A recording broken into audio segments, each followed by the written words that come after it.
Hello my dear friends, once again I welcome all of you in the series of active voice and passive voice sentences.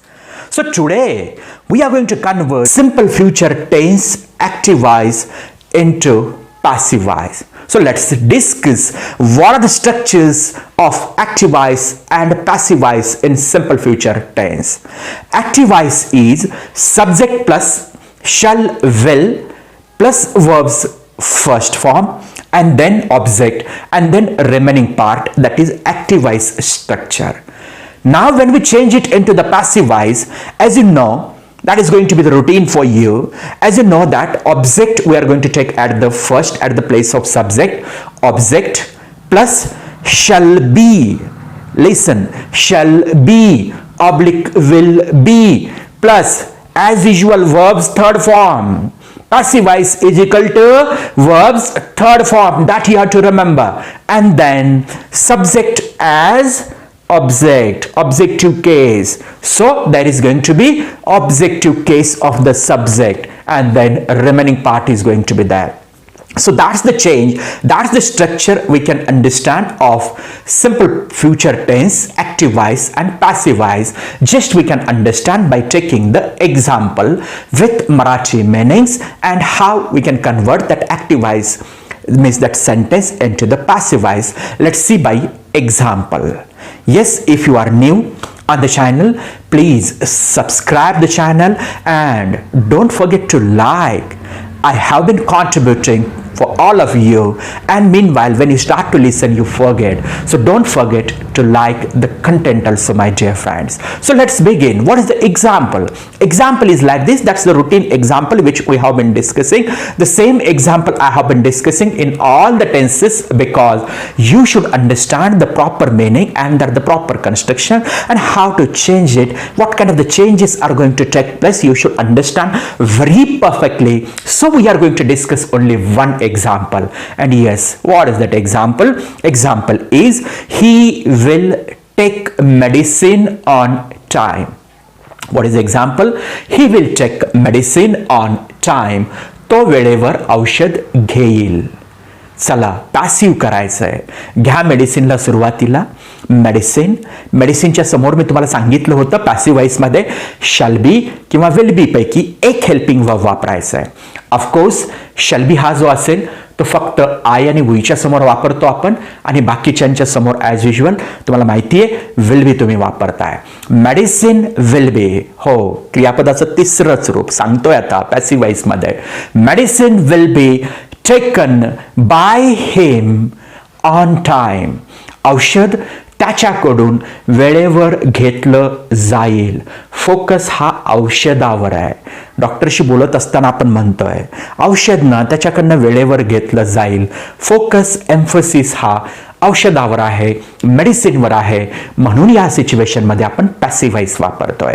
याचा जेव्हा negative करूया, काय होतो negative? ऍक्टिव्हचा negative, he will not take medicine on time. Will नॉटचा contracted form won't पण करू शकताय. तो वेळेवर औषध घेणार नाही. चला पॅसिव्ह करा, घ्या मेडिसिनला सुरुवातीला मेडिसिन. विल नॉट बी, जर विल नॉट बी वापरायचं नसेल तर विल नॉटचा शॉर्ट फॉर्म करा, कॉन्ट्रॅक्टेड फॉर्म करा आणि म्हणा medicine won't be taken by him on time. त्याच्याकडून किंवा औषध त्याच्याकडून वेळेवर घेतलं जाणार नाही, हा त्याचा मराठी अर्थ होतो. येस नो टाईप क्वेश्चन कडे जातोय. काय होतो yes no type question?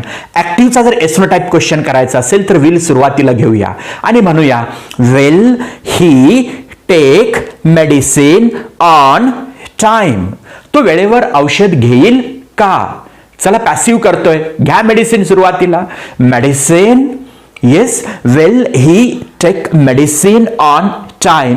विलला will जशाच तसा खाली घेतला आणि मेडिसिन पुन्हा परत घेतो इकडे.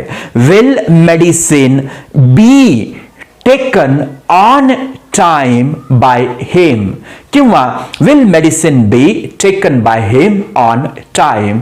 औषध त्याच्याकडून वेळेवर घेतलं जाईल का? अशा पद्धतीचा आपण क्वेश्चन करतोय. अशा पद्धतीने येस नो टाईप प्रश्नाचा आपण या ठिकाणी पॅसिव्ह वॉइस केलाय. परत ऍक्टिव्ह वॉइस मध्ये जसा निगेटिव्ह येस नो टाईपचा क्वेश्चन आपण विचारतोय. कसा?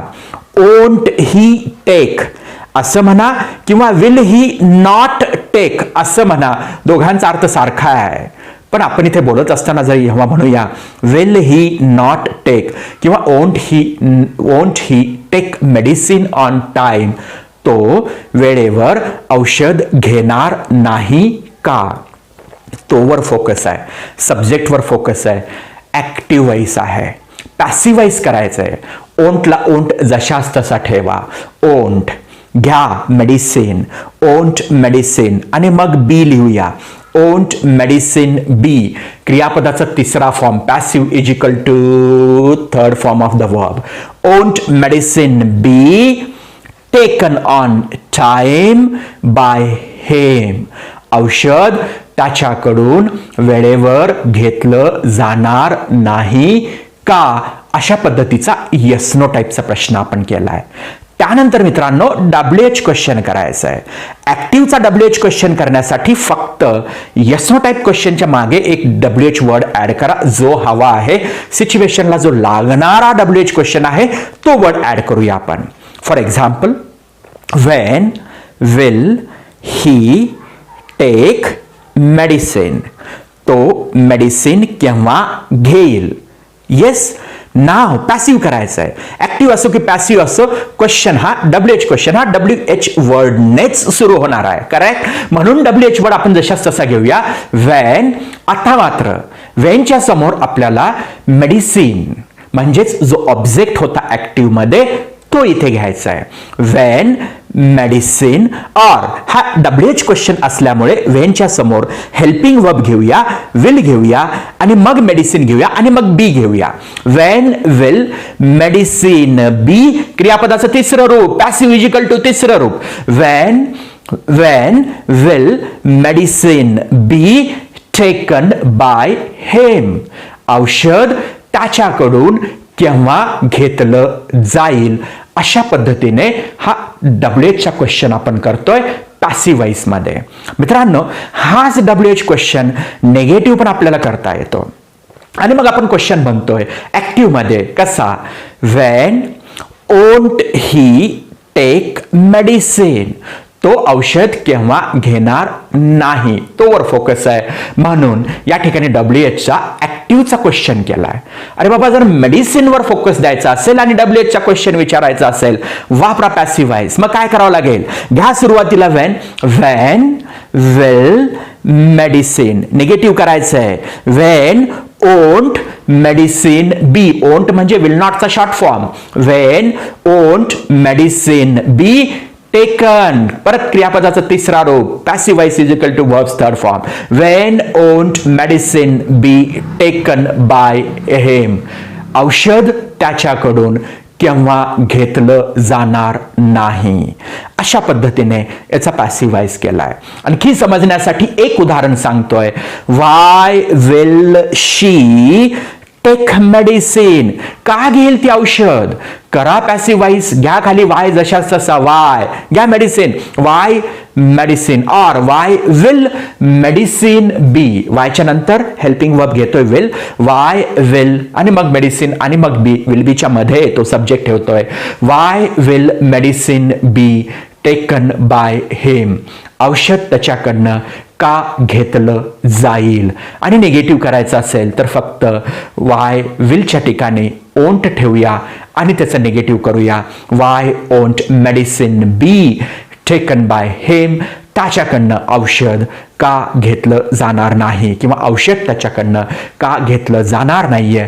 अशा पद्धतीने आपण सिंपल फ्युचरमध्ये ऍक्टिव्हचे पॅसिव्ह वॉइसमध्ये बदल करतोय. हे बदल करत असताना एक गोष्ट तुम्ही लक्षात ठेवली असेल, फक्त जिथे शल आणि विल होता त्याला शल बी आणि विल बी केलंय, आणि जिथे क्रियापदाचा पहिला फॉर्म होता मित्रांनो पॅसिवाईज आहे म्हणून तिथे क्रियापदाचा तिसरा फॉर्म केलाय, आणि जो नियमित ऍक्टिव्ह आणि पॅसिव्हचा बदल करतोय तो म्हणजे सब्जेक्टचा ऑब्जेक्टच्या ठिकाणी उपयोग आणि ऑब्जेक्टचा सब्जेक्टच्या ठिकाणी उपयोग. एवढं जर तुमच्या लक्षात आलं तर कोणत्याही काळामधला ऍक्टिव्हचा पॅसिवाईज तुम्ही सहजपणे बदल करू शकता. Thanks a lot for patient listening. पुढच्या व्हिडिओमध्ये आपण प्रेझेंट कंटिन्युअस टेन्स बद्दल बोलणार आहोत, आणि प्रेझेंट कंटिन्युअस टेन्सचे ऍक्टिव्हचे वाक्य पॅसिव्हमध्ये कसे बदल करायचे त्याबद्दल आपण पुढच्या व्हिडिओमध्ये डिस्कस करतोय. Yes my dear friends, thank you.